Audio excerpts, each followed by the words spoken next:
the director of the British Archaeological Association, and I'm standing in for Julian Luxford, who sadly couldn't make it down this evening. But it's a great pleasure to see you all here and to introduce our speaker for tonight, who is William Kynan Wilson. So William did his PhD at the University of Cambridge, where he studied with Professor Paul Binsky, who will actually be our speaker next month with Claudia Bolger, talking about the Cosmati pavement at Westminster Abbey. So it's kind of interesting connection there. And William did his PhD with Paul, working on textual descriptions of Rome by Anglo-Norman authors, and finished that in 2013. And since then, William's had a whole series of positions, both in Britain and abroad. He's worked in Germany, in Berlin, and he's worked in Denmark. But more recently, he's held positions at the University of Bristol and the Open University, where he now has a permanent position as a senior lecturer. And we're talking about that just before, and what a wonderful institution the Open University is. William's published a number of important articles. He actually has taken a diversion away from working on Anglo-Roman relations to work on the Ottomans, but in a kind of similar way. And a number of you might know William from his edited volume on Henry of Blois, which came out a couple of years ago? I don't know what happened. 2 years ago. Sometime in the recent past. But tonight, William's returning to some of the work that he did during his PhD, and returning and rethinking some of that, hopefully for publication at some point.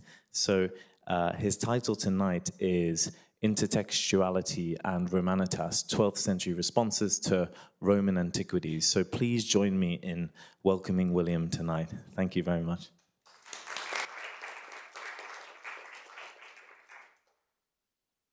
Thank you so much, Lloyd, and the wider team for making tonight possible. I hope everyone can hear me okay. It's a great pleasure to be here and lovely to see so many faces. Thank you for coming out tonight. As Lloyd said, I want to pick up on my sort of wider interest in texts and images, travel texts and travel images, and in particular, English Anglo-Norman travelers to Rome, and how we can work with textual responses and material responses to Rome in the 12th century. I'm particularly interested in exploring ways of expressing and performing Romanness, or Roman identity, Romanitas. And what I mean by this is quite complex and often contradictory, and I want to sort of unpack the ways in which Romanness could be a positive attribute and a very negative characteristic, all at the same time. Something to project and acquire via texts and via materials. And I want to do that by exploring two figures, John of Salisbury, ecclesiast, writer, Bishop of Chartres, and Henry of Blois, which, as Lloyd said, I recently co-edited a volume on Henry of Blois with John Munns. And so I want to think about these two figures. There's a wonderful, rich passage involving the two, but also other examples of Henry of Blois' patronage and how that invokes, imitates, appropriates Rome and Romanness. To unpack, I want to focus on a passage in the Historia Pontificalis written by John of Salisbury.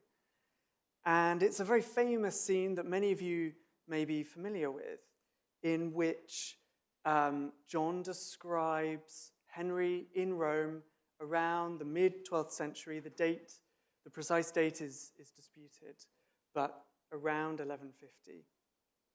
And he describes Henry purchasing antique statues. That's going to be the first part of my talk, so fewer images, But then in the second part, I will reward your eyes with some lovely images concerning Henry's patronage, particularly at Winchester.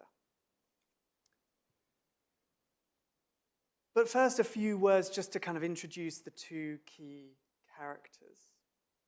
As I said, John of Salisbury, writer, ecclesiast, moving in many circles. At the time I'm thinking about him, and the Historia Pontificalis, John produces this curious account of the papal court, the history of the papal court in the mid-12th century. But it's a very strange text, originally considered anonymous, only later attributed to John. It has various omissions, various assumptions, implying a readership that knew many of the characters he's describing, many of the events, many of the kind of issues John is engaging with.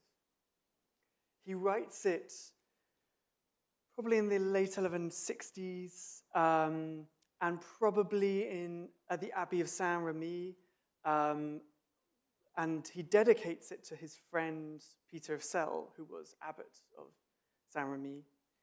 And that's an important issue that I'm going to pick up on, this very kind of precise, exclusive readership. A number of commentators have talked about how so much of what John is doing is writing for Peter and maybe a few other exclusive friends. So there's a lot of in-jokes, a lot of kind of nuance and layers that may not have been picked up on by many, but it is assumed that Peter of Celle would have sort of realized some of the complex layered issues I want to draw out. We also have Henry of Blois, grandson of William the Conqueror, abbot of Glastonbury, and then at the same time, Bishop of Winchester from 1129 to 1171. Many other important roles. He was papal legate, and that's an important part of the story I'm going to pick up on today. He was brother to King Stephen and plays a key role in the civil war termed the Anarchy, which is also significant to some of the things I'm going to pick up on. And here we have Henry's seal with a depiction of himself, blessing on one side, and then these classical gems, these two busts in profile staring at one another. So one immediate example of some classical influence here. But I want to start now with the passage in question. And it's a famous passage, and many people have studied this and looked at this, and I'm very much building on some wonderful work by Geoffrey West, Irene O'Daly, and many others. What I want to sort of take forward is intertextuality. And by that, I mean the way in which a text, typically a work of literature, shapes meaning and adds meaning to another text. So your knowledge of one text colors how you read that another text. And in this case, Horus, the ancient Roman poet, is the key figure, and one satire in particular, which John quotes in this scene describing Henry in Rome. But my argument is it's not just about the quotations. We actually need to think about the entire satire. John isn't just quoting one or two lines, he's drawing upon the entire Horatian satire and all of the kind of implications and associations behind that. And there's further meaning, if I'm going to argue, if we use intertextuality, if we read this scene through all of Horus. So let's look at this scene, and I will read it out. This is actually the first part. It's quite a long passage, and this is the first part. I should add that crucially, just before this moment, Henry has been described as failing in his purpose for coming to Rome. He has come to Rome for arguably a few reasons, one of which is to receive absolution for missing a council. The other is to renew his legatine commission. But he's not successful in that sense. So failure is a really important issue, and John of Salisbury has framed the passage before this, saying Henry has failed, and I'll show why that is crucial in a minute. So John writes, when the bishop realized that he could hope for nothing more than absolution, he obtained permission to leave, bought ancient statues at Rome, and had them taken back to Winchester. When a certain grammarian saw him, conspicuous in the papal court for his long beard and philosophical solemnity, engaged in buying up idols, carefully made by the heathen in the error of their hands rather than their minds, he mocked him thus. And this is our first quote from Horus's satires. Buying old busts is Damascus's craze. The same man, the grammarian, aimed another jest at the bishop when he had heard his reply to a request for advice during a discussion. And this is where the second quote comes in. For this good counsel, Damascus, may gods and goddesses grant you a barber. So picking up on the bearded figure of Henry, which is mentioned at the start.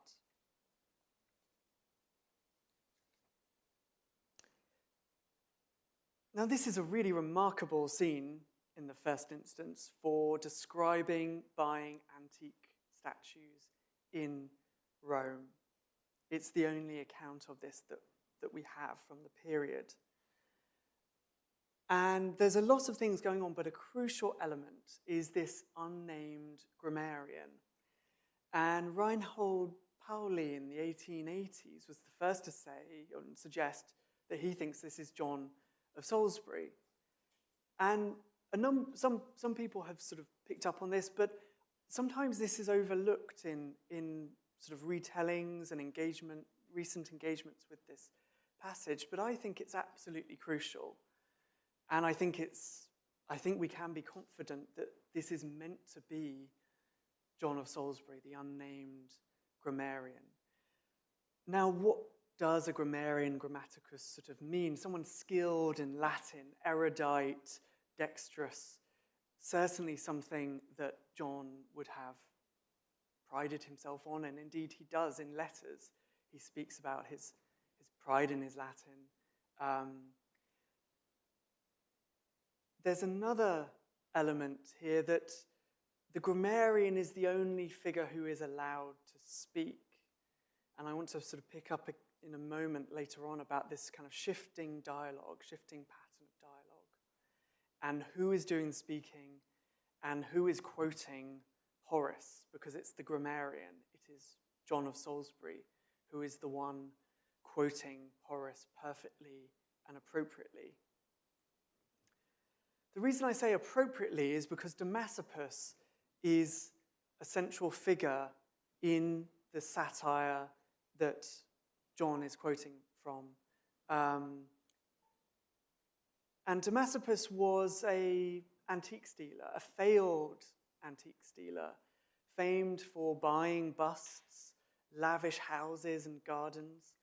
And this is the reason that many have said John connects Henry and Damascus. Henry becomes Damascus in this scene, a foolish figure, too concerned with buying busts, ancient idols, things like this. And the foolishness is because if we go to Horus's original text, it is a dialogue between Horus and Damascus, where Damascus gets into all sorts of trouble because he has bought too many antiquities. He runs into financial issues and is about to commit suicide by jumping into the Tiber. So Damascus's failure is sort of central to this scene. That is one reason I think John makes such a strong statement about Henry's failure just before, when he introduces his passage, just before the section I'm quoting.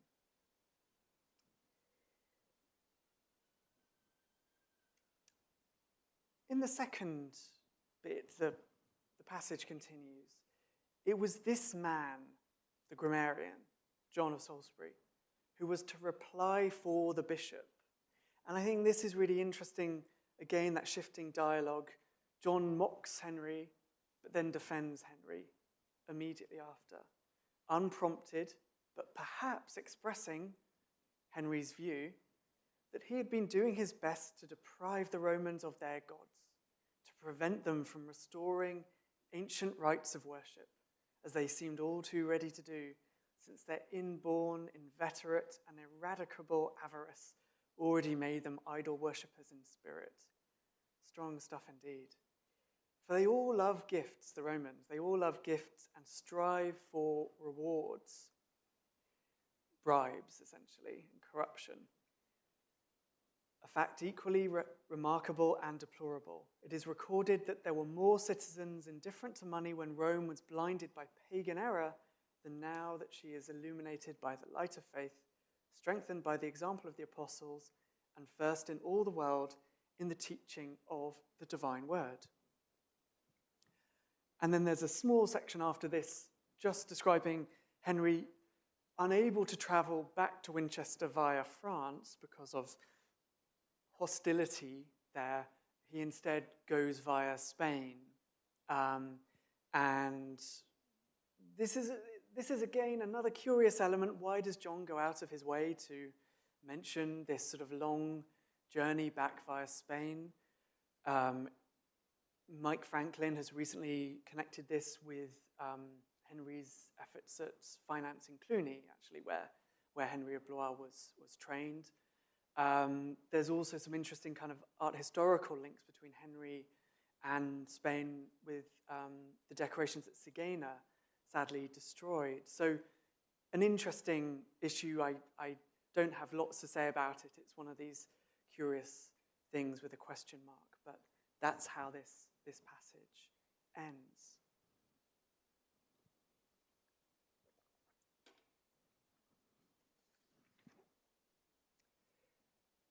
So as I said a moment ago, my contention is not just that we have these quotes. It's that actually John is drawing upon the entire satire, Horus's third satire in his second book. And this is a dialogue between Horus and Damascus in Rome. It opens with Damascus criticizing Horus. There's this interesting kind of back and to and fro, mocking one another. Horus mocks Damascus's failed enterprise as an antique dealer, his long beard, which is a symbol that he was a philosopher. But actually, and Damascus sort of misguidedly sort of spouts stoical thinking, which Horus sort of unpicks. I think there are lots of reasons John draws on Horus. First of all, it was an eminently appropriate thing to do. In the accounts, the Anglo-Norman accounts of Rome that I work with, I consistently find ancient Latin literature coming into textual descriptions of visual and material culture. It becomes such an established part of how you write and think about Rome in the 12th and 13th centuries. Key examples, William of Malmesbury, who never goes to Rome in person, but when he looks at Romano-British remains, or when he writes about the city of Rome, he draws on ancient Latin literature. Equally, Gerald of Wales and the enigmatic visitor Master Gregory. They're all colouring their accounts of the material city through ancient Latin literature, and particularly satire. I think there are a number of reasons satire appealed. It was the most Roman of genres, as the Romans said themselves, it was considered their own literary genre. Quintilian says satire at least is totally ours. That's not actually strictly true, but the idea was they hadn't sort of inherited it from the Greeks. It was often about urbane issues, dealing with Rome, life and monuments in Rome. It's a sophisticated, self-conscious form of literature. And in the 12th century, we have more satire produced than in any other period. It's a great golden age of satire. A lot of it aimed at Rome, a lot of it aimed at the papal curia, criticizing the corruption, the avarice, as we've seen John of Salisbury doing, even though John was working at the papal curia himself. So there's this kind of knowing, tongue-in-cheek, ironic use of satire, particularly when writing about Rome.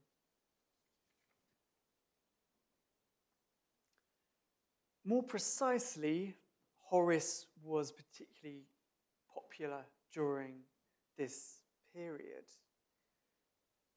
And there's a recent wonderful book by Peter Jones, Laughter and Power in the 12th Century, and there's some really nice material on the sort of European-wide, it covers lots of things, but there's some nice material on Horus there, giving a good summary of how Horus was used, particularly as a way of speaking truth to power.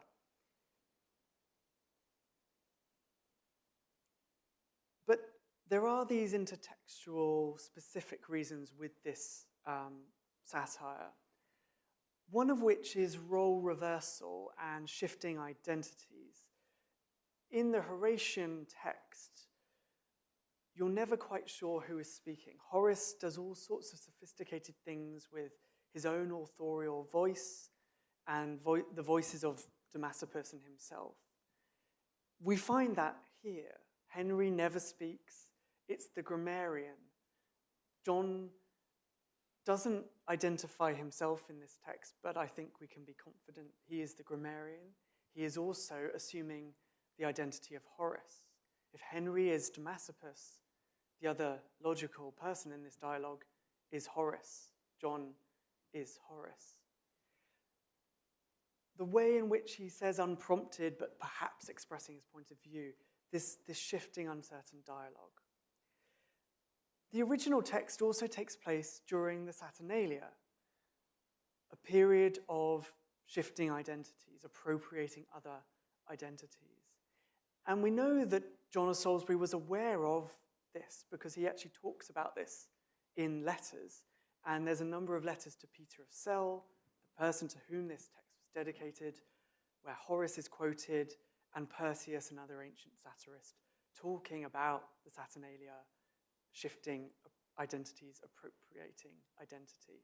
So I think we can be confident that John appreciates the Saturnalia and the full implications.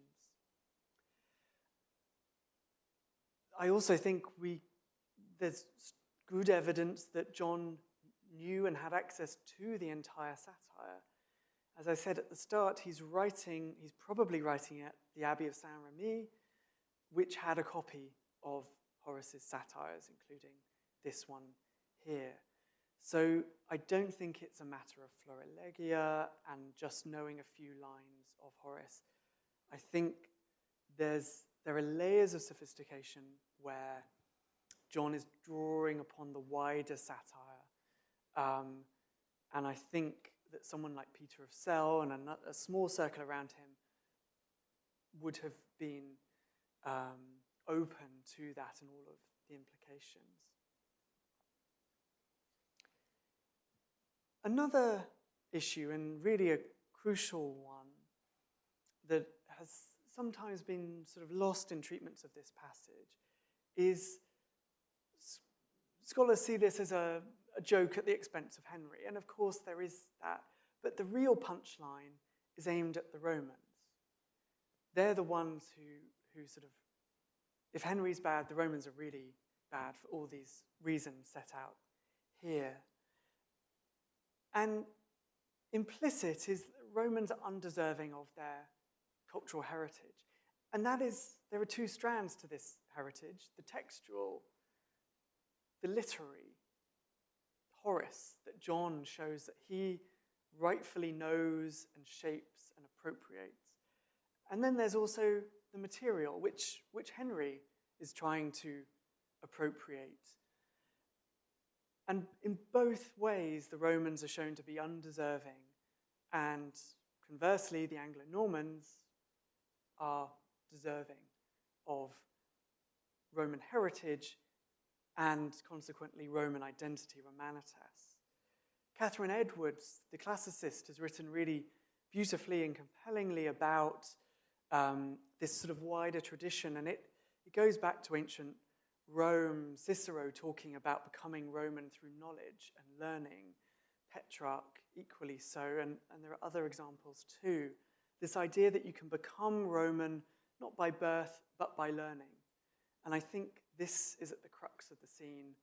John and Henry, in their own ways, displaying and performing their Romanitas. And conversely, those born in Rome, the native Romans, undeserving. And so here we get this paradox of Romanness, where it can be both a great thing of learning and erudition, something you want to be, and in the same breath, it's a byword for corruption and heresy. And again, this is a common trope of, in particularly Anglo-Norman writers, praising Rome and in the same sentence, knocking it down for what it has become since the great days of ancient Rome.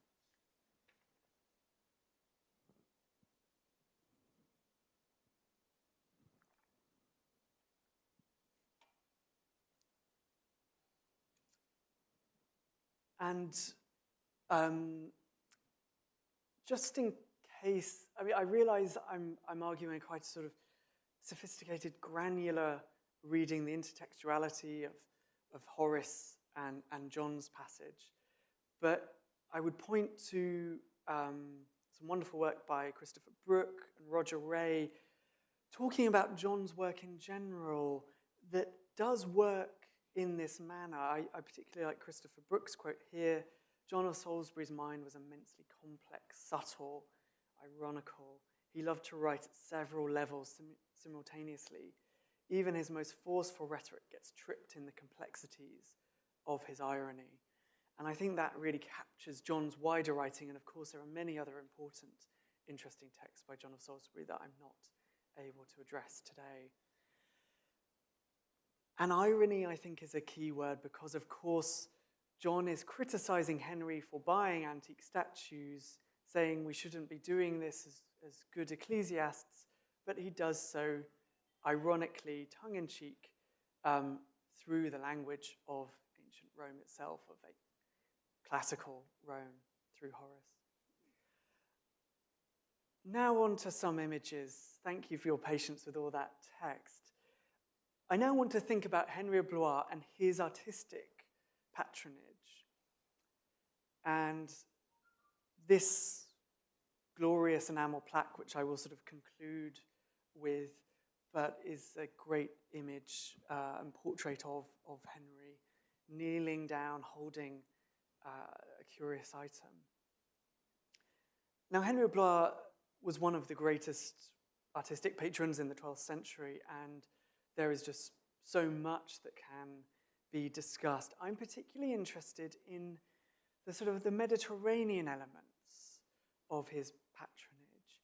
And there's this interesting sort of composite of Mediterranean elements, particularly some Byzantine or Byzantinizing elements, and then also Rome in various ways. So, for example, we have the Winchester Psalter now in the British Library, in which we have these two sort of Byzantine icons. Holger Klein has written about these, both iconographically and stylistically. These are really striking, very different to the other miniatures in this manuscript, and speak of his interest in the Greek East and the Eastern Mediterranean.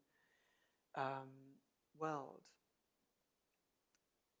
We have the now lost frescoes at Sigena in northern Spain, and some of the artists involved there may well have worked on the Winchester Bible. That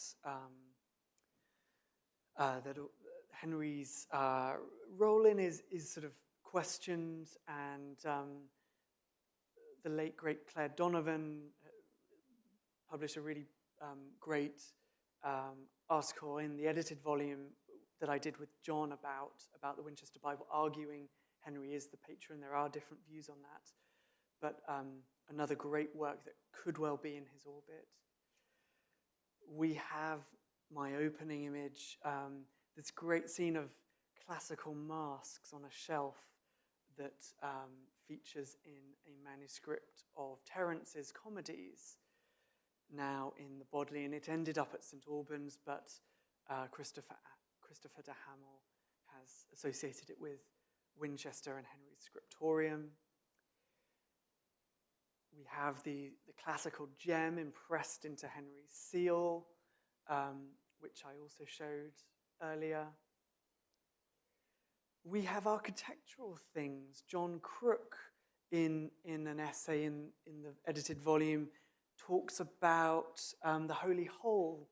And this is a sort of bird's eye plan showing the Holy Hole in the middle, and arguing that it's a relic crypt modeled on that at Old St. Peter's, the relic crypt there.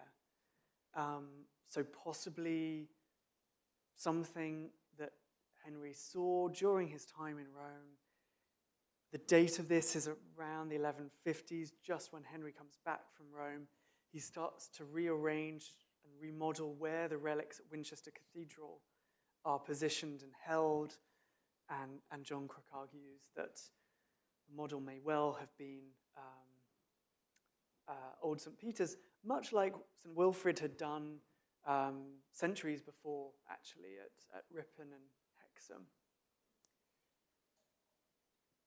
We also have relics that Henry probably acquired from Rome. We have a great long list of items that Henry donated on his death to the monks at Winchester. Also, and again, many of those entries kind of speak of exotic Mediterranean items or items from Germany as well. So the kind of international networks of Henry's patronage and interests and connections. The 12th item is particularly interesting and relevant. It reads, "A single box of gold in which are great relics, namely those of the cross of the Lord, relics of St. Lawrence." And here we have this kind of rather gruesome, vivid account of Lawrence's charred, coagulated remains, almost the description almost acting as a kind of authenticating that these must be Lawrence. And then rings relating to St. Sylvester, the first pope, or early important pope, and the apostles Peter and Paul. There are some other Rome-related relics in the list, but the way in which all of these are grouped together suggests they are kept together in this box, but also that they may have been acquired together, and the logical assumption is they were acquired in Rome, perhaps by Henry on this trip that John describes. I also don't doubt that Henry did acquire some statues of some form, as John describes. There have been all sorts of hypotheses about what these statues may have been, where they traveled, where they ended up, what they were made out of. We cannot say anything beyond, I think, that there's more than one of them. It's in the plural. They were three-dimensional. John speaks of idols, idola, and that they were considered ancient, and I think considered antique Roman. Whether they were or not is a different matter. But they are, as T.S.R. Bowes said, it's a deliciously kind of ambiguous and ambivalent statement by John. He doesn't, I think, sort of care or want to go into detail about what these statues represented, what they were made out of. Art historians have tried, and I think we need to resist that and instead kind of work with the passage, with the literary connotations, which is what John is most intrigued by. But I do not doubt that Henry did acquire things in Rome. These may be some of them, as well as the enigmatic statues. But I want to end with the enamel plaques, which are just wonderfully rich, complex, and beguiling artifacts. But they also compound literary Romes, textual Romes, and material Romes. And that's what I sort of want to draw out now. So what we have are these two enamel plaques. And I think there were once more.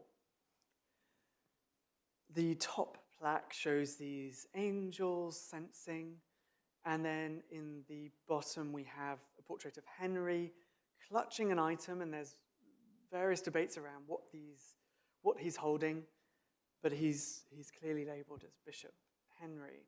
And as you can see, there's a good amount of text on these items. And there have been various ideas about what the enamel plaques may have been used for.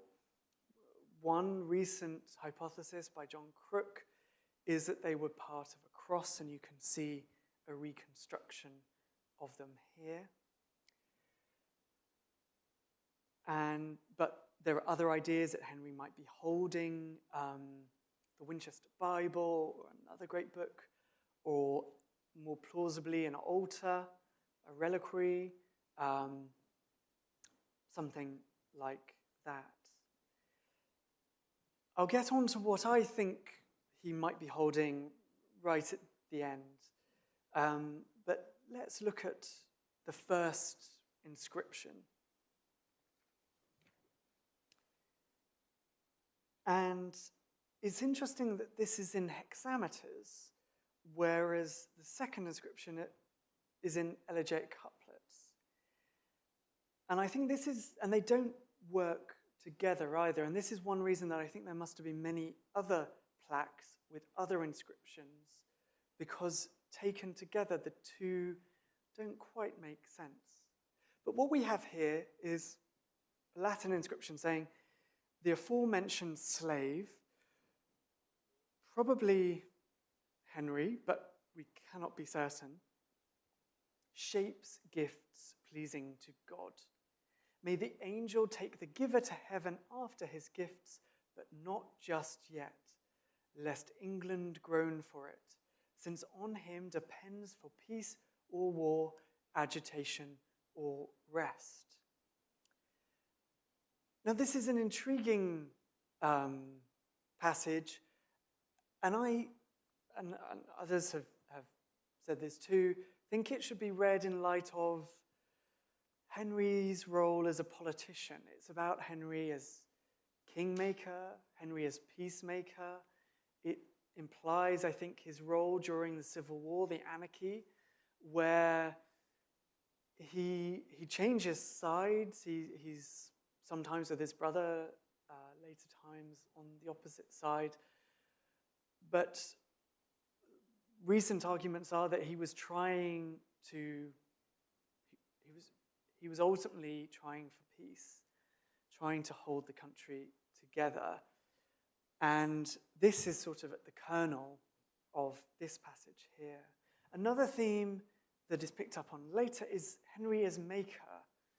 Not just patron, but as maker. And that's a kind of interesting element. We then go on to the second inscription in elegiac couplets. And it says, art comes before gold and gems. And this is a sort of paraphrase of a line from Ovid, Ovid's Metamorphoses. Not a quote, but sort of paraphrasing Ovid about artistry above materials. Again, we get the creator coming in here, the maker, the creator before everything. Henry, alive in bronze, gives gifts to God. Henry, whose reputation makes him acceptable to mankind, whose character makes him acceptable to the heavens, a man equal in mind to the Muses and in eloquence higher than Marcus. And by Marcus, he's referring to Cicero, great ancient Roman statesman, and really at this moment a byword for eloquence. William of Malmesbury calls him the king of Roman eloquence, and many other authors at the same time citing Cicero as this great model of eloquence and statesmanship. And I think that that sort of compound is a crucial point. Now, this is quite a gutsy statement to say equal in mind to the Muses and more eloquent than Cicero. And it hasn't really been taken seriously. And of course, we need to take it with a pinch of salt. But I do want us to take it a little more seriously than has traditionally been the case.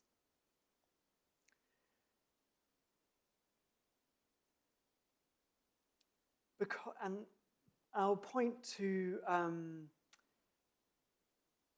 some texts that I think can help us to kind of understand why Henry is making this claim, the extent to which others believed in this claim, and using textual sources to illuminate what might be going on in this plaque.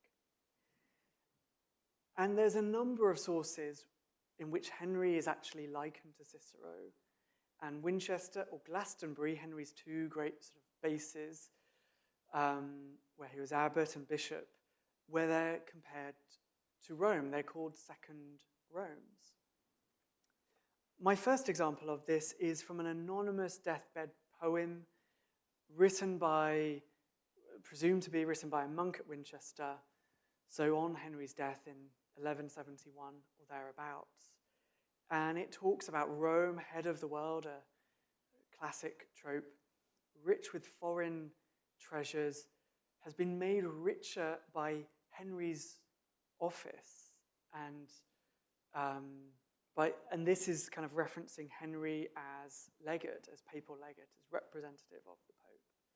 The cities of Italy have held the name of the patron Henry as celebrated. And again, patron, maker, fame, reputation are sort of prominent. And then a later line says, Henry was our Cicero for our time, which I think is really remarkable statement, our Cicero for our time. It doesn't sort of elaborate on what that means, but it is striking. In a second, different deathbed poem, again praising Henry, long actually considered to be about King Henry II, but I really don't think it can be, for earlier lines that I don't quote, by a monk, Richard of Winchester. We have a wider pattern of comparing Henry to great classical figures. And there's some interesting ones. You'll note the second line, Nero is cited, but Henry is not like Nero in the worst ways, but he, in the sense of power. And then we have Paris, not the infamy of Paris, but his beauty, and then the virtue of Hector. And then in a later line, Henry is described as having the principles or rhetoric of Cicero, the justice of Cato, and the morals of Varro. There are other sources I could cite. William of Malmesbury speaks of Henry's eloquence, and William of Malmesbury himself was, I think, one of the most learned and eloquent writers in this period. And he uses a really interesting Latin term to describe a speech that Henry gives at a council.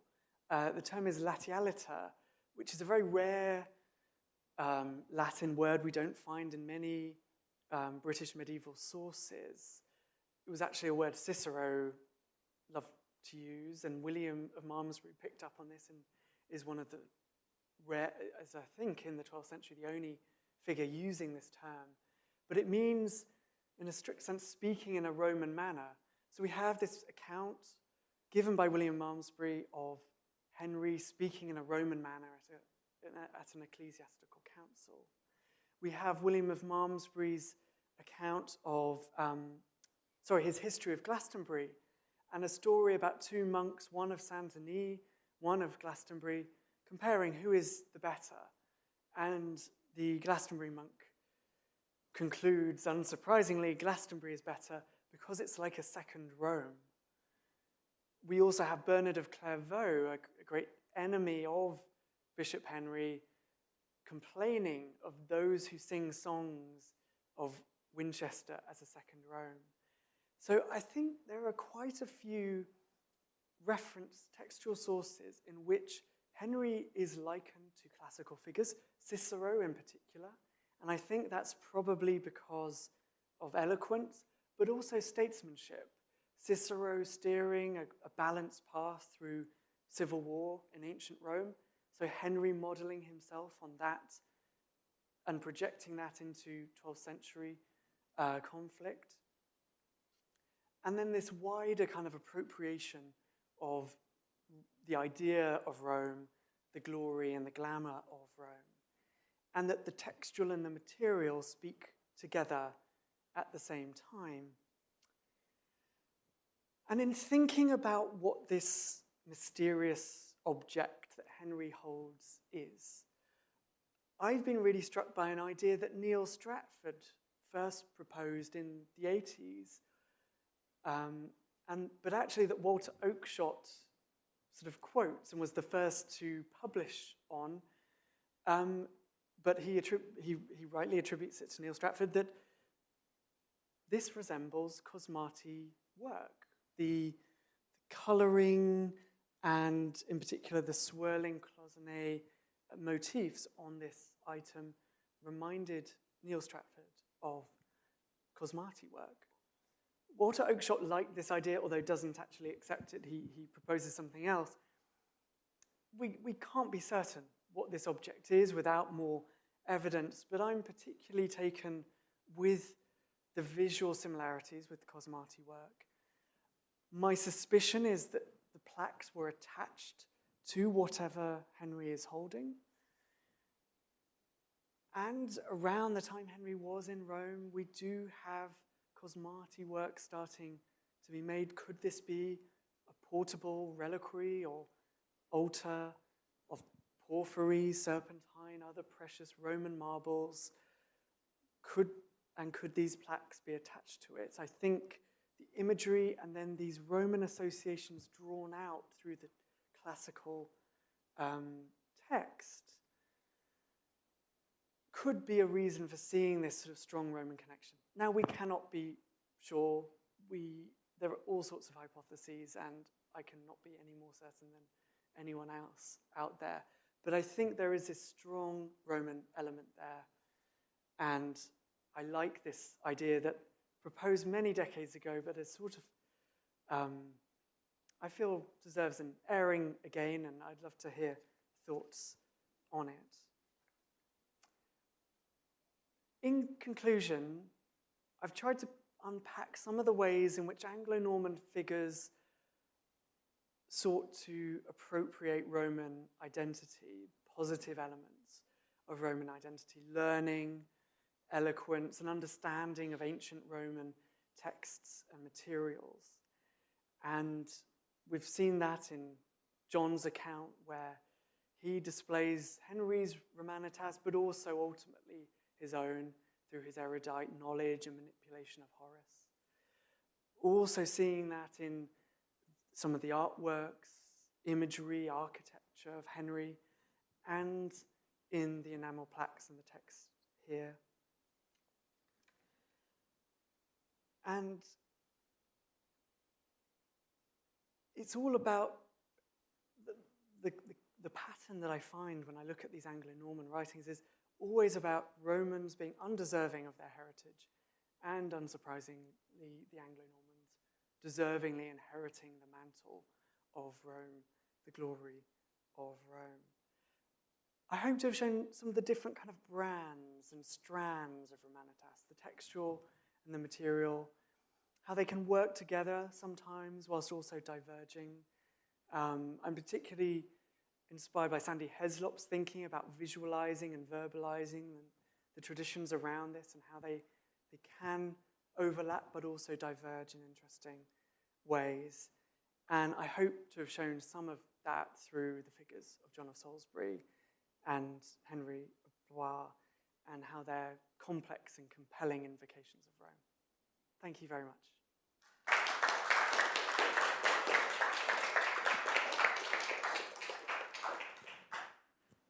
Hello. Thank you so much, William, for a really wonderful lecture. Must say, a very beautifully presented lecture. So many people read, and it was wonderful to see you know, not reading and engaging so much with the audience. It was excellent. I'm sure there are lots of questions from the audience. I know Martin's been waiting to ask a question, so I'll hand the microphone over. That was absolutely lovely, and incidentally, not what I was going to say. First of all, while that picture is on, I've just been reading the account of the pavement in Canterbury, and also noting that, of course, there was one in Old Sarum, and I've been wondering whether there was one in Winchester somewhere that's gone. And of course, there are always the portable ones. But then staying in Winchester, first of all, the seal, it's actually must have come from the east. The subject is Serapis and Isis, and I think I haven't been able to work out. It actually has an ancient inscription, which presumably it's quite likely that Henry would have been able to read. And of course, the thing that has been striking me over the years is the reuse of gems. Now, they weren't just picked up in Britain. A few of them may have been, but they're the very highest quality of gems. They were what you bought in Rome. Some of them came from further east, but there was a market, and actually they really did, and you can see from the inscriptions, appreciate them. In Winchester itself, from Wolseley Palace, the volume Winchester Studies on Roman Winchester, it should be out at the end of the year. Wonderful. And I've been working on some of the things. The finest gem, which was so good that when I started working on Romano British gems, I thought it must be 18th century. It's not. It was, as it was found in, it's a bit earlier than Henry of Blois. It's found in the 11th century layer. It shows a Cupid, but it's absolutely top quality. But there are a lot of these gems, and they keep on turning up. And then the statues. Well, in the Cathedral Close, and you know, it could come from a Roman lair, but these things are not very often found. It could come from the Grand Tour, but it's a small marble head from one of these small statuettes. And I think if people are thinking of great big statues, did they bring them back? Probably not, but they were very popular, were little statuettes which are about the same size as this microphone, actually, and we may have, and I've suggested that in this volume of Winchester Studies, that this head of a god may well be a relic of one of these statues. That's tremendously exciting, and I mean, my suspicion is it would have been a small Yeah, thing, yeah. just as you described. That's a logical, likely thing. So I did not know about that. That's really exciting, and I can't wait to see the volume appear soon. It sounds, and also fascinating to hear that Rome as a marketplace for those gems, which I think makes sense. There are two papers on them in volumes published by the British Museum with a lot, and I've done enough of them. They keep on turning up portable antiquities, Steve, and they're absolutely top quality, and they're all, they tend to be 12th and 13th century. Interestingly, it seems to be the same in France, from what I can see in the archives, but those found further east in Hungary all seem to be late medieval, so it seems to be particularly a thing in the West. And particularly England, France. Interesting. Thank you. Thank you. Yeah, I mean, the seal is so interesting itself. The kind of majesty side. It looks to me quite different to other episcopal seals of that period, almost as if Henry could have had that seal made abroad. It just looks very different. But I don't know if you've ever thought about that.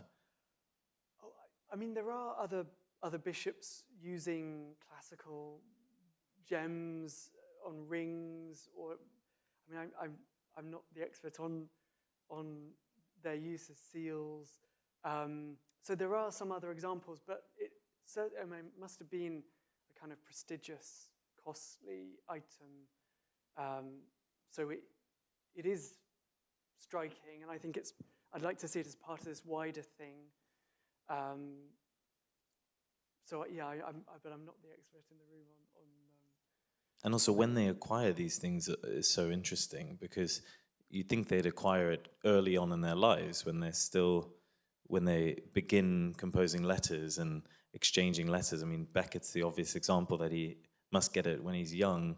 It says that he's Thomas of London, and then he keeps that counter seal all the way, or secret seal all the way through his life. And I think what that says about your identity, because it's so, you carry it in your life. So many people see that, or your close kind of circle. So what that says about you and your self-identity, I think, is really interesting. Are there any other questions in the...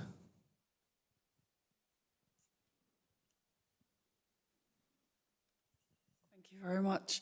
I'd like to ask about the object on the left. I'm very interested in the piercings. It looks like there are three, sort of two full piercing and one sort of half on the right. And I'm just curious as to the structure, what that's made of, and maybe what those piercings are for. Thank you. Yeah, when the British Museum acquired this in the 19th century, I think, it was actually kind of nailed together as a sort of dish. The two enamel plaques came together as a sort of dish. But there must have been some kind of connection, I think. There's broad consensus that these plaques were attached to something. So how that happened, I don't know. I think those holes, I can't be certain if they are 19th century or if they are earlier, but I think they were attached to something. So if there weren't holes, so possibly via these holes. Whether it was something like this, I don't know. They've also, Neil Stratford has done a kind of breakdown of the materials used, and linked it to Limoges, which was a great centre of enamel production. And there are some other interesting connections if we think about Henry's patronage, artistic patronage more broadly, his use of Tournai marble, also from Belgium. And in the relic, or the donations list where I quoted the Roman relics, there are also relics coming from modern-day Germany and sort of the border with Belgium, France as well. So there's a few things where we can see sort of patterns and possible connections of where Henry's acquiring multiple things from certain places in a kind of very international way. The Tournai marble, for example, is interesting because it's to imitate purple porphyry. That was one reason it was sort of a cheaper substitute. So, yeah, I hope that answers some of your questions. Thank you.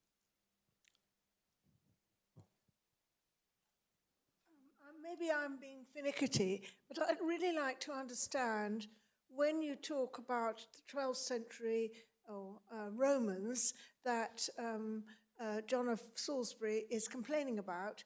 Is that Roman in sense of the papal court, or because when you say Winchester or Glastonbury, it's certainly an ecclesiastical centre, or do you just mean Rome with the noble families who are at that time fighting it out together? I know they're intermingled, but it seems to me you used Rome in one sense when it was the ancient Rome, and another sense when it was modern Rome, or 12th century Rome. Yes. Sorry for not being more precise. I would say they're blurring the term and using it interchangeably. There are moments where figures are... A common phrase I come across in, not in John, but in other sort of contemporary Anglo-Norman writers is a Roman by birth and by type, meaning someone who was either born in Rome or was attached to the papal curia, but they're also acting in a negative way, exemplifying the worst of what is considered a Roman manner, so avaricious, corrupt, open to bribery.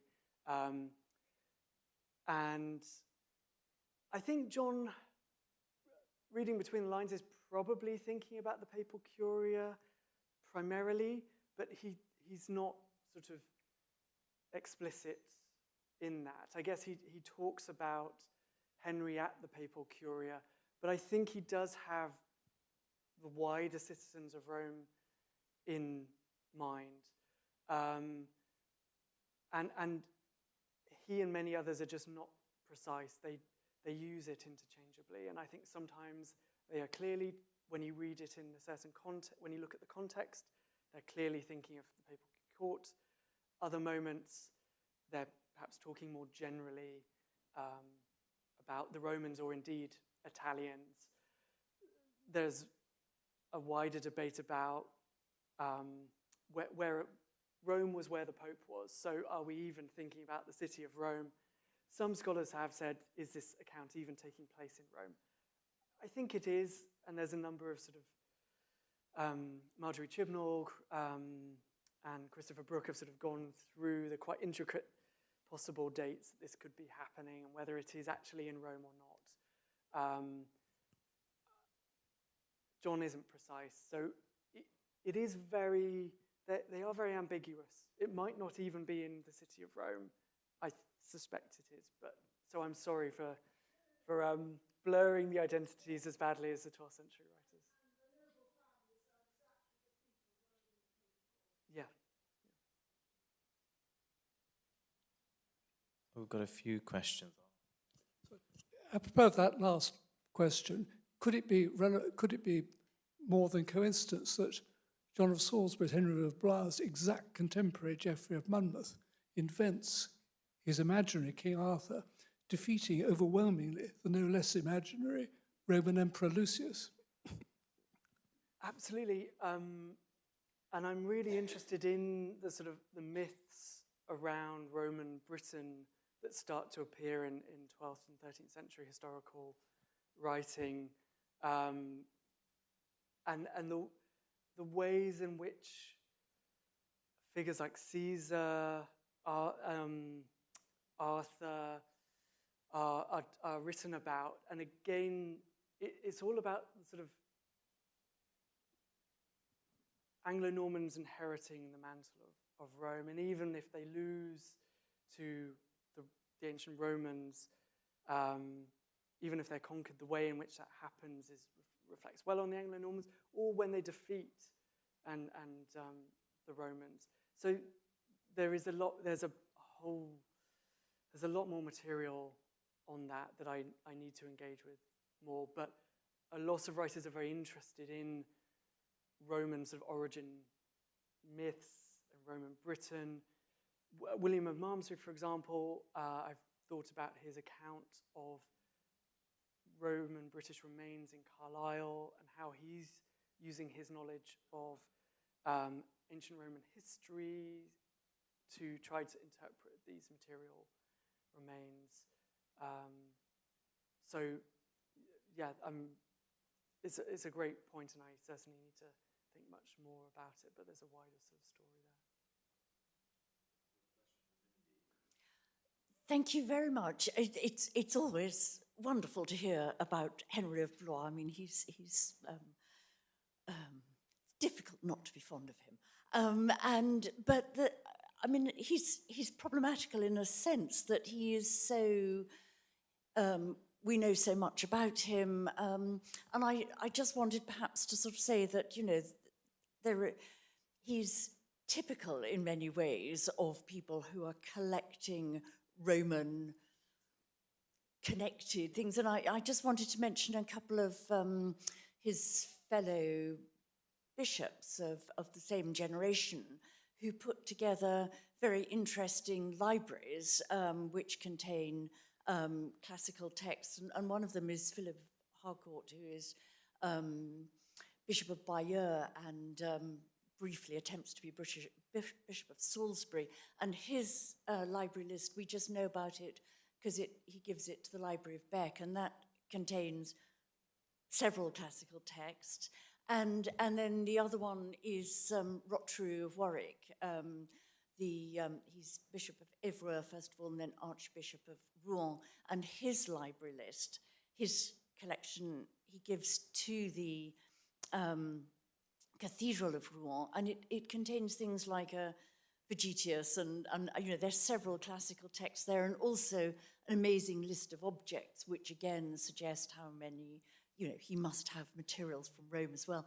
And just the other thing, it's interesting that they make so much of Henry as Cicero, and nobody tries to collect his letters at all, as far as I can see. And there are some, because there are, I mean, not least letters to Suger, so in Suger's collection, another one of these. But it's interesting that there's so much emphasis on Henry of Blois as Cicero, and the obvious thing you might try to do then is put together a collection of his letters, but I don't know. I've never come across that. Thank you. So lots of great points, and you're absolutely right that he's not the only one doing these things. We're perhaps fortunate that a lot survives. He was doing things on a grand scale often. I think one thing I'd like to sort of try to recover is, and this was a revelation when I was doing the edited volume, looking at the historiography on Henry, that he's often not been seen as an intellectual figure, a man with lots of money, who just buys things up rather than an erudite figure. And I'm certainly not trying to say he's a great long-lost intellectual on the scale of William of Malmesbury or John of Salisbury or someone like that.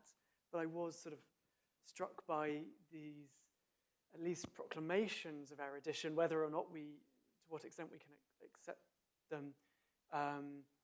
And the library list is a really great avenue for me to think more on. There have been some interesting and exciting recent discoveries. A fragment of Pliny's Natural History was recently discovered, which we know from a list connected with Henry, but it turned up in... It turned up in Taunton archives. So, I mean, it'll be really exciting if more things do emerge and we can start to kind of piece together that much more. And I do need to think more about collections of Cicero. And I will chase up those library lists, which I don't know too, so thank you. And I mean, if there weren't the letters surviving, were people not looking to create forgeries that would appear to be? I mean, William of Malmesbury is, I believe he is collecting Cicero's letters, or he certainly is very knowledgeable of Cicero's work, and that might, I think that sort of the circles around Henry, because William wrote History of Glastonbury Abbey for Henry, so that might be one route into it. So there are a few people, but maybe not many, unless others know. I think we had one more question from Sophie, if you're still keen, and then maybe we'll tie up after that. I'll make it quick. Thank you, William, for such an interesting talk. I just wondered if you could say, perhaps briefly, just a little bit more about these inscriptions that refer to Henry as a maker. Is it shaper on the inscription on the plaques? No, maybe I'm remembering that wrong. Anyway, what are your senses of if this is a reference to Henry of Blois as this slave shaping gifts pleasing to God, what is, I suppose, how do you understand, how do you interpret that kind of reference to him as a maker or a shaper? Yes, thanks, Sophie. I'm sorry, I don't have the Latin text to hand, but I can dig that out for you. In both of the plaques, there's a real emphasis upon making, patronage, and I see this as relating to Henry as a shaper, as the maker, because that ties in with the sentiment in the second plaque.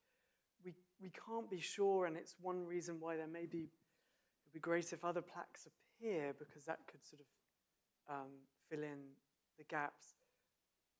We also have this interesting line, alive in bronze, and there's a wider kind of rhetorical trope about bronze and vividness and lifelikeness.